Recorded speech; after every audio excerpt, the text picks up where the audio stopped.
Guys, good afternoon. So we are here at La Prisa Resort. Ayan, here in Toledo City, guys. Look at the view around here.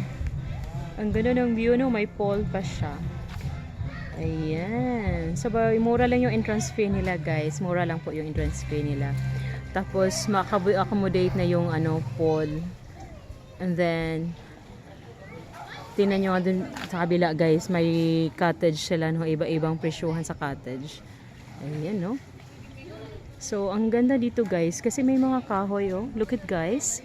Ang daming kahoy na nakapaligid. So, hindi siya mainit. Kahit 1 o'clock kami nakarating kanina. But, hindi siya mainit. Why? Kasi, maraming kahoy dito. So, pili ka lang kung pwede ka magstay dito, guys. Ayan, guys, pakita ko sa inyo. La Prisa. Ayan, ito yung pangalan, guys, oh. So, convenient kay, guys, sa mga turista nga, mga rino. Ayan.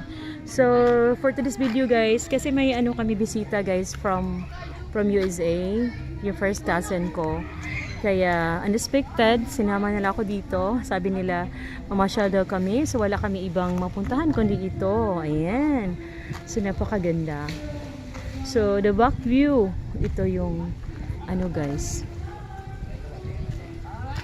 Ayan, yung pool dyan. Ayan. So, dito kami nagstay. Dapat sa cottage kami, guys.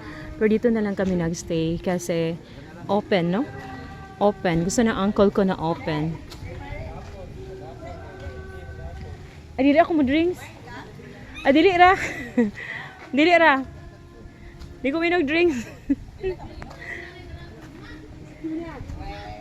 Pwede ra kuan kanang unsa nang